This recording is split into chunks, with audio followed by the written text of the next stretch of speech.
Welcome viewers. உலகத்துல குற்றம் செய்யறவங்களுக்கு ரொம்பவே கொடூரமான தண்டனை கொடுக்கிற நாடுகள்ல முதலிடத்துல இருக்கிற நாடு தான் சவுதி அரேபியா. அப்படி சவுதி அரேபியால கொடுக்கப்படுற மிக கொடூரமான தண்டனைகளை பத்தி தான் இன்னைக்கு நம்ம வீடியோல பார்க்க போறோம். சோ டைம் வேஸ்ட் பண்ணாம வீடியோக்குள்ள போயிடலாம். Number 1, public whipping.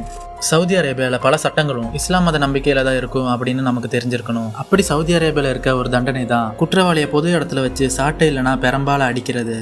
நம்பர் 2, ஆம்பியூட்டேஷன். இந்த காலத்துல திருடுறவங்களுக்கு அதிகபட்ச தண்டனையா ஜெயில் தண்டனை தான் கொடுப்பாங்க. அதிகமான நாட்டிலையும் இதுதான் நடந்துட்டு வருது. ஆனா சவுதி அரேபியால இஸ்லாம் மதத்தின் நம்பிக்கையின்படியே தண்டனையை வழங்குறதுனால திருடுறவங்களுக்கு பெரிய தண்டனையா தான் கொடுப்பாங்க. அதாவது திருடின நபரோட கை கால்களை வெட்டுறது தான். நம்பர் 3, ஸ்டோனிங். சவுதி அரேபியால ரொம்பவே கொடூரமான தண்டனையில இன்னொன்னு தான் ஸ்டோனிங். அதாவது குற்றவாளியை கல்லால் அடிச்சே கொல்றது.